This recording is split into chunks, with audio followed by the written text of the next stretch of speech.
என்ன நடக்கப் போகிறது என்று இனி யாராலும் உறுதியாக கூற முடியாது. அதனால் தான் எதிர்காலத்தில் நடக்கும் விஷயங்களை நபி ஸல்லல்லாஹு அலைஹி வஸல்லம் அவர்கள் முன்னரே நம்மிடம் கூறிவிட்டார்கள். மக்களே, இது பற்றி எல்லாம் சொல்லப்படுகிறதே, அது நெருங்கிவிட்டதா என்று தெரியவில்லை.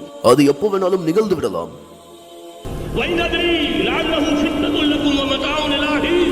எனக்கு தெரியாது.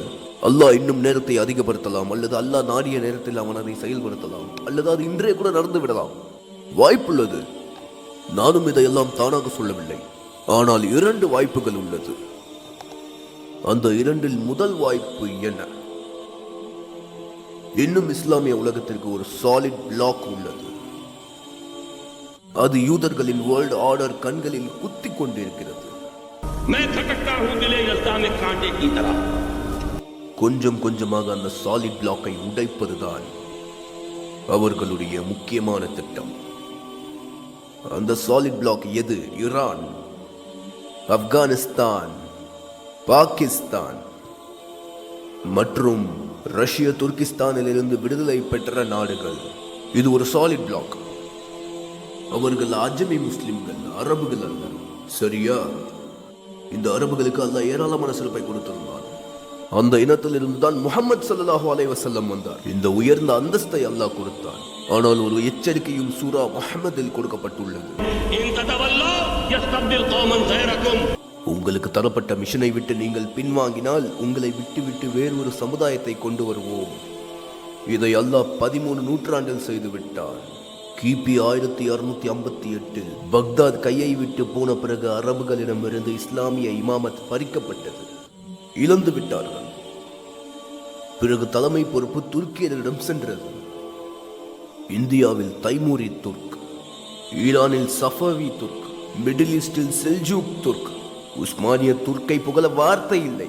ஆசியாவில் ஆரம்பித்து அவர்களிடத்தில் ஐரோப்பிய நிலப்பரப்பு எவ்வளவு இருந்தது தெரியுமா? இந்த நூற்றாண்டின் ஆரம்பம் வரை இருந்தது. இந்த நூற்றாண்டில் பல வினோதமான சம்பவங்கள் நடந்தது. 3 கண்டங்களுக்கு பரவி இருந்த உஸ்மானிய பேரரசு அழிந்து விட்டது. அதுவும் அழிந்து விட்டது. இப்போது ரஷ்யா தனி நாடாக உள்ளது. நீங்களே பாருங்கள், என்னவென்று சொல்வது. இந்த நூற்றாண்டில் பல சம்பவங்கள் நடந்துள்ளது. 2 உலக யுத்தங்கள் நடந்துள்ளது. 3வது யுத்தம் தலைக்கு மேலே நின்று கொண்டிருக்கிறது. அது ஹதீஸ்களில் வருகிறது. அது வரலாறு காணாத யுத்தம். சிலுவை வீரர்கள் நடத்தும் யுத்தம். அதுவும் போஸ்னியாவில் துவங்கிவிட்டது. நான் உங்களிடம் இவ்வளவு நேரம் சொல்ல வருவது என்னவென்றால், அதை சொல்வதற்கு நேரம் இல்லை. அதனால் இப்பொழுது நான் முக்கியமான விஷயத்திற்கு வருகிறேன். அனைவரும் நன்றாக கவனியுங்கள். இந்த பகுதியில் இருந்து இஸ்லாமிய எழுச்சி ஏதோ ஒன்று நடக்கப் போகிறது.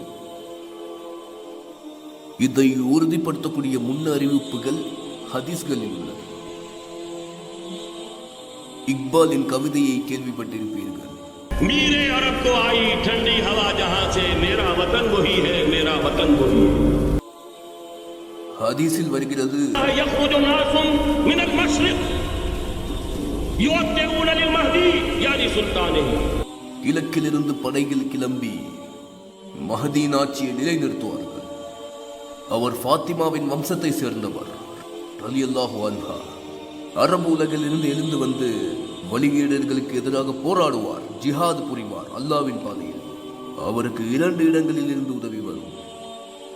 கிழக்கில் இருந்து தரை வழியாக உதவி வரும், பிறகு வானத்தில் இருந்து உதவி வரும். ஈசா இப்னு மரியமின் வருகை. ஹஸ்ரத் மசீஹ் அலைஹி வஸல்லம் அல்லாஹ்விடமிருந்து வானத்தில் இருந்து இறங்குவார். இந்த 2 உதவிகளோடு யூதர்களின் கழுத்து வெட்டப்படும். பிறகு இதே கிரேட் இஸ்ரேல் அவர்களின் கிரேட் கிரேவ்யார்ட் ஆகும். அவர்களுக்கு கபர் கட்டப்படும். இதை பற்றிய முன்னறிவிப்புகள் ஹதீஸ்களில் உள்ளது. இதை பற்றிய முன்னறிவிப்புகள் பலரால் சொல்லப்பட்டுள்ளது. ஆனால் துரதிர்ஷ்டவசமாக அதன் பக்கம் நம் கவனம் செல்வதில்லை. மேலும் இன்னொரு முக்கியமான ஹதீஸ் உள்ளது.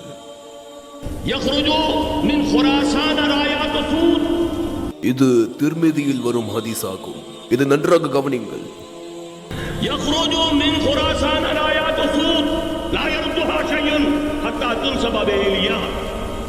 நபி ஸல்லல்லாஹு அலைஹி வஸல்லம் அவர்களுடைய காலத்தில் குராசான் என்பது ஆப்கானிஸ்தான் ஆகும். அங்கே சிந்தப்படும் ஒவ்வொரு துளி ரத்தமும் மிகப்பெரிய தியாகமாகும். அங்கே நிச்சயமாக நல்லது நடக்கும். நம்மை பற்றியும் சொல்கிறேன். இந்த பாகிஸ்தான், பாவப்பட்ட பாகிஸ்தான், இங்கு என்ன மீதம் உள்ளது? இது என்ன?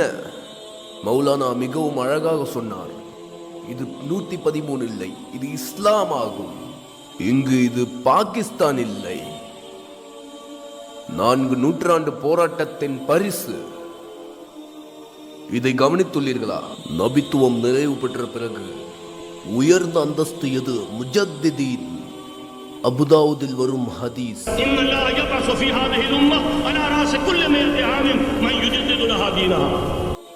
கடந்த 1000 வருடங்களாக அனைத்து முஜாஹிதுகளுமே அரபு உலகில் இருந்தே வந்தவர்கள். அடுத்த 1000வது நூற்றாண்டிலிருந்து அல்ஃபேசானியுடைய முஜத்தித்கள். ஷேக் அஹமது ஷெர்ஹந்தியார் இந்துஸ்தானை சேர்ந்தவர். 12ஆம் நூற்றாண்டின் முஜத்திதீன் இமாமுல் ஹிந்த் ஷா வலிலுல்லாஹ். 13ஆம் நூற்றாண்டின் முஜத்திதீன் சையத் அஹமது பரேல்வி. 14ஆம் நூற்றாண்டில் ஷேக் அல் ஹிந்த் போன்ற முஜாஹித்கள். ஆங்கிலேயர்கள் அவரை கைது செய்து இந்தியாவில் வைக்கவில்லை. ஒரு தீவில் சைரஸ், அதன் பேர் என்ன, மால்டா, அந்த தீவில் அவரை அடைத்தார்கள். इकबाल के नफस से है लाले की आग तेज, ऐसे गजल सरा को चमन से निकाल दो. ஒருவேளை இந்தியாவின் சிறையில் இவரை வைத்தால் இவருக்கு இருக்கும் நெருப்பு பிறருக்கு பரவலாம்.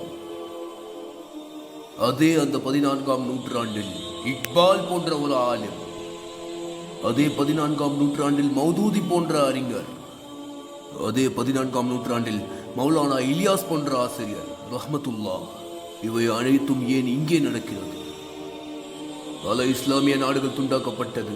எந்த அழைப்பும் இஸ்லாமிய அழைப்பு இல்லை. நாங்கள் இந்த மொழி, நாங்கள் அந்த மொழி, அரபியர்கள் என்றுதான் பிரிந்தார்கள்.